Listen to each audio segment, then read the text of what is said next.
तीन दामाद की सास पार्ट 2। अब तक आपने सुना कि कावेरी जी अपनी तीनों बेटियों ईशा, मोहिनी और सुहाना की शादी तीन घर जमाई लड़कों के साथ करवा देती है। उन्हें लगता है कि ये लड़के शायद घर का कामकाज संभाल लेंगे, लेकिन उनके तीनों घर जमाई बहुत आलसी थे। वो नौकरी भी नहीं करते थे और बाहर का काम भी नहीं।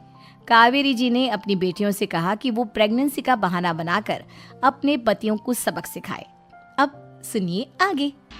मम्मी, आपने जैसा कहा था हमने वैसा ही किया, लेकिन देखिए ना, विवेक का हाल तो वैसा का वैसा ही है। घर में ना सुबह का नाश्ता बनता है और ना खाना। नौकरी पर जाने की बात करूं तो खाने को दौड़ते हैं मुझे। हाँ मम्मी, मैंने भी सुमित को कितनी बार कहा कि अगर नौकरी नहीं करनी तो कोई छोटी सी दुकान ही खोल लो। घर का खर्चा कैसे चलेगा? देखो दोपहर के 12 बजने आए और जनाब अभी तक सो रहे हैं। हाँ मम्मी, ईशा और सुहाना ठीक कहती हैं। अविनाश का भी यही हाल है। जब मैंने अपनी प्रेगनेंसी के बारे में कहा तो मुझसे कहने लगा, अरे दूसरी लड़कियां तो 9-9 महीने तक नौकरी करती है, बस डिलीवरी के टाइम छुट्टी लेती है। मोहिनी, तुम भी नौकरी करो। अब मुझे कहाँ नौकरी मिलेगी? मम्मी बताओ, अब मैं क्या करूँ? हे भगवान, क्या सोचकर घर जमाई दामाद लाई थी मैं कि मेरी बेटियां मेरे पास रहेंगी और खुश रहेंगी, लेकिन इन आलसी दामादों ने तो हमारी जिंदगी को भी प्रॉब्लम में डाल दिया है। मैं तो कहती हूँ मम्मी, हम लोग वापस अपनी जॉब पर जाना शुरू कर देते हैं। बता देते हैं इन लोगों को कि हमने प्रेगनेंसी का बहाना किया है। नहीं नहीं बेटा, ऐसी गलती भी मत करना। अगर तुमने ऐसा किया तो इन तीनों की आदत और ख़राब हो जाएगी।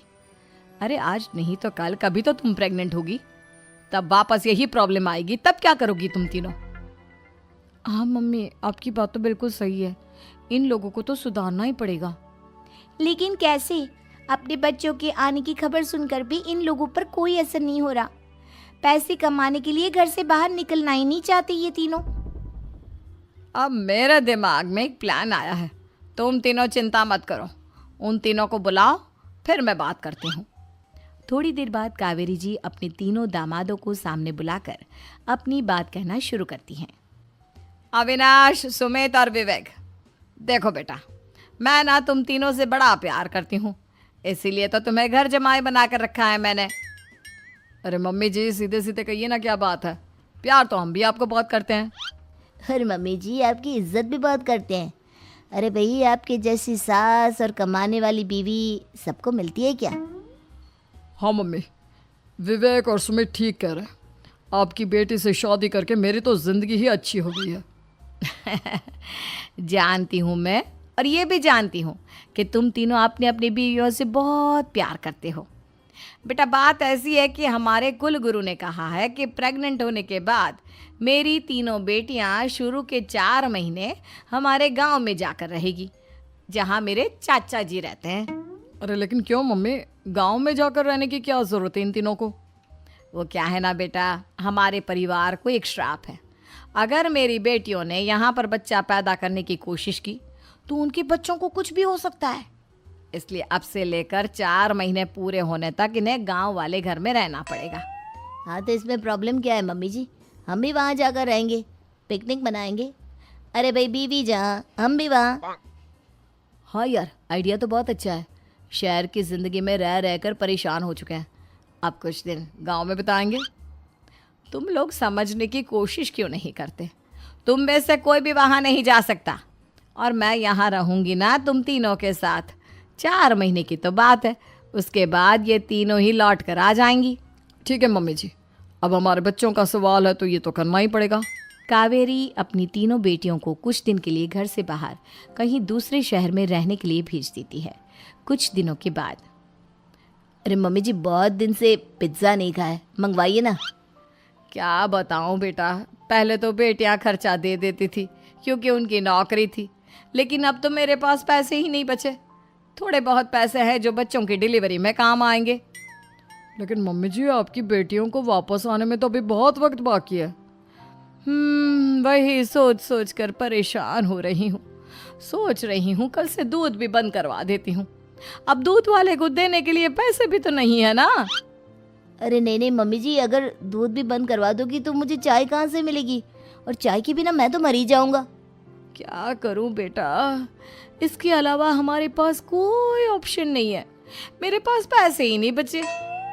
इस तरह कावेरी जी धीरे धीरे अपने तीनों दामादों को पैसे देना बंद कर देती हैं और घर में खाने पीने की चीजें लाना भी बंद कर देती है।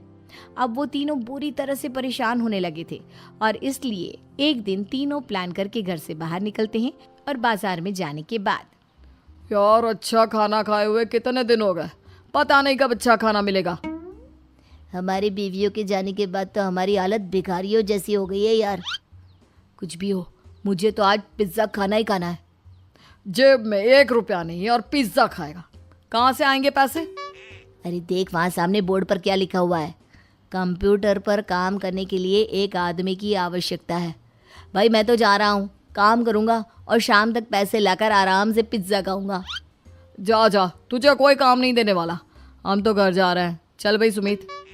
सुमित और अविनाश वहाँ से चले जाते हैं और विवेक उस कंप्यूटर शॉप पर सारा दिन काम करके 5,000 रुपये कमा कर घर लौट कर आता है और अपने खाने के लिए अच्छी अच्छी चीज़ें भी लेकर आता है। ये देखकर विवेक और सुमित के दिल में भी कुछ पैसे कमाने की इच्छा जागती है। अरे सुबह सुबह कहाँ चल दिए तुम? मम्मी जी एक बहुत अच्छी जगह मिली है, कंप्यूटर पर काम करने के 5,000 मिले थे कल मुझे। अगर रोज़ काम करूँगा तो पूरे 40,000 की तनख्वाह। अरे वाह, ये तो बहुत अच्छी बात है दामाद जी, आपको जाना ही चाहिए। सुमित और अविनाश विवेक को इस तरह तरक्की करते देखकर परेशान हो जाते हैं और वो दोनों भी काम की तलाश में निकल पड़ते हैं। धीरे धीरे उन दोनों को भी काम मिल जाता है। अब कावेरी के तीनों दामाद छोटी मोटी नौकरी करके अच्छा पैसा कमाने लगे थे। एक दिन कावेरी उन्हें अपने पास बुलाती है। अरे वाह, विवेक 40,000 कमा लेता है, अविनाश 60,000 और सुमित तुम भी 40,000 के आसपास कमा ही लेते हो। कुल मिलाकर तुम अच्छे खासे पैसे कमा रहे हो बेटा। हाँ मम्मी जी, बहुत मज़ा आता है जब महीने के एंड में मोटी रकम हाथ में आती है। पूछिए मत मम्मी जी, घर में रहकर रोटी बना बना कर और तो जैसा महसूस होने लगा था मुझे तो। हाँ बेटा, तुम तीनों की बात तो बिल्कुल ठीक है और जानते हो अब तुम तीनों की पत्नियां भी वापस लौट कर आने वाली है। लेकिन मम्मी जी अभी तो उन्हें गए सिर्फ 2 महीने हुए हैं, आपने तो कहा था वो 4 महीने के बाद लौट कर आएंगी। ऐसा कुछ नहीं है बेटा, मैं सिर्फ तुम तीनों को सबक सिखाना चाहती थी कि आदमी घर में बैठकर बीवी की कमाई खाता हुआ अच्छा नहीं लगता। इस दुनिया में हर इंसान को मेहनत करनी चाहिए, काम करना चाहिए, चाहे वो औरत हो या आदमी, ताकि अपने परिवार को संभाल सके। कावेरी की बात सुनकर उन तीनों को अपनी गलती का एहसास होता है और कावेरी उन्हें सच बता देती है कि ईशा, सुहाना और मोहिनी शहर में ही कहीं दूसरी जगह रह रहे थे। शाम के वक्त उन तीनों की पत्नियां लौट कर आ जाती है और कावेरी जी का परिवार एक खुशहाल परिवार की तरह रहने लगता है।